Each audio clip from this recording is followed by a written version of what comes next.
Graham, just tell me what it meant to play for Adamstown Rosebud. First of all, as a junior, I played for Hamilton, Missouri, and Adamstown was always the pinnacle. Junior football, senior football, so everyone wanted to get to Adamstown to play. And it was no different with me. I left Missouri under 11s, played under 12s, and straight away there was a winning culture here at Adamstown, and that progressed all through the juniors, and then eventually when I got into grade football, reserve grade, third grade, reserve grade, even seniors. So it was a team and a club that knew how to win. What made it so special when you got here and you were playing for them and you then experienced the culture firsthand? Yeah, well, it was like playing in a rep team. I'd played a lot of junior rep team, and I must admit, even the teams at Adamstown above me in juniors were at such a high level.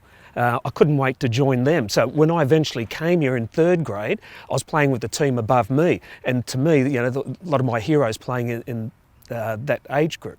So we all came into third grade together, and straight away it was win, but in a nice club way. It was such a competitive club, but everyone enjoyed just being around the club here. Tell me how important Adamstown Rosebud was in your development and in the end playing for the Socceroos. Do you think the lessons you learned at Adamstown helped you in your journey? It sure did. I came from under 15s in the grade, and that first year I made first grade halfway through, and you know that first grade team was riddled with North New South Wales players and the people I'd watched as a ball boy growing up. Trevor Smythes, John Clinton, Steve Goodman in goals, Kevin Lagerstrom. We just had a gluttony of great players here at Adamstown. What did it mean to you in 1989 to come back here to play at Adamstown Oval for the Socceroos side against your junior club? Well, I was divided loyalties, I have to say. It was my last game with the Australian squad, and yeah, as much as I wanted to win, I've always wanted Adamstown to do well. Even playing in Sydney, I'd watch the results on the weekend to see how they were going.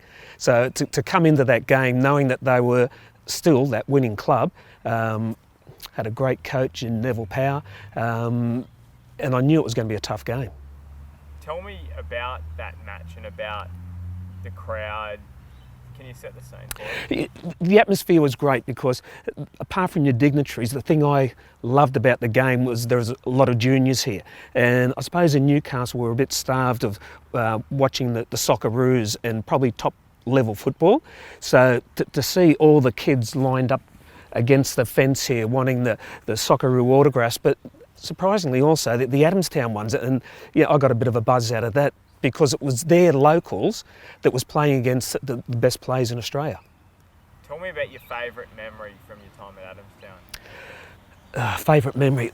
There was so many of them, but I suppose for me, the first game that I played in first grade, again, I'd been sitting on this side of the fence for so long, and to finally play with some of the people who I really admired. And in 1976, when I debuted, Cole Curran was in the team, and Cole had just come back from the World Cup in '74, and for me, it was just out of this world. I couldn't believe it. The year before, Cole and Ray Bartz had come to the junior presentation. So I'd seen him as a junior. Next minute, I'm playing with this guy that's just played World Cup for Germany. And I think he's that sort of profiled player that everyone wanted to lift their games around him.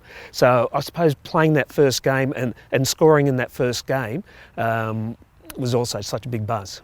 You just describe the feeling when you ran onto the park for the first time to play for this club that meant so much to you.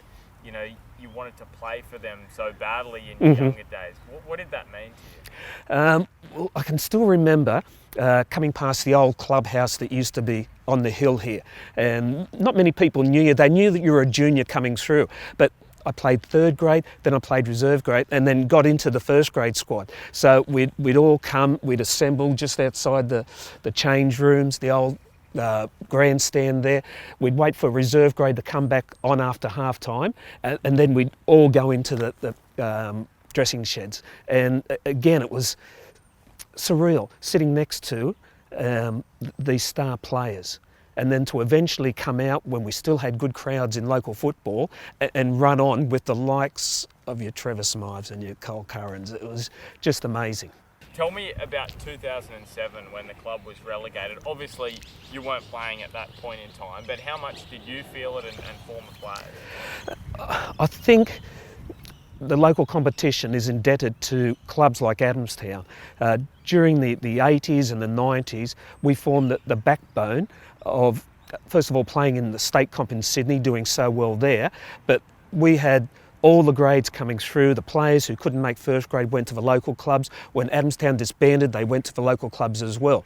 So we had such a lot of players at other clubs, but I can assure you that every player still had Adamstown in their heart. So when we did get relegated, it was, everyone felt it. It wasn't quite the earthquake, but everyone was down because, you know, the mighty Adamstown personally didn't deserve to go down into the second division. How do you feel about how Adamstown is positioned at the moment, playing in the NPL? Obviously they're not one of the stronger sides, but do you feel they're on the up and up? A lot better than what they were many years ago, but they've had such a hard-working committee behind them. I remember the time when Andy Stankovic was president here, and he did so much to improve the conditions of the players, conditions of the field, which tried to lure a few people to the club. But, you know, it all comes down to money, I suppose. When I grew up, you wanted to play for your local club, and Adamstown, even though it was down the road, was still a local club, and people played in their suburbs. Whereas now, probably not that same loyalty to a particular club, and unfortunately Adamstown needs to get a little bit of money so they can buy some quality players. Just finally, Graham, tell me about what it meant to you to come back and play here at Adamstown after achieving so much with the Socceroos. Finish your career here at Adamstown. That must have been special. It was something I've always wanted to do. I've always wanted to play long term with a Newcastle club, and unfortunately when I was growing up I didn't get the chance to play for a KB, so I had to go elsewhere to play. I'd played at the best club, Adamstown, and then when my National League career finished, I went out and coached at Toronto, which was one of the best experiences in my life, but there's still that inkling, unfinished business, and to come back to Adamstown was probably the best decision I ever made in my life. I relished every moment because you could see so many players coming through the grades, and they were going to be the future of the Adamstown players, and me being like an observer, just watching the camaraderie of these guys playing, and it's something that I've always wanted to do. I missed playing with Newcastle teams because I've had little bits and pieces of players when I was at Olympic, when I was at Apia. We had Newcastle players playing, and it's just a different atmosphere. They keep you grounded for sure.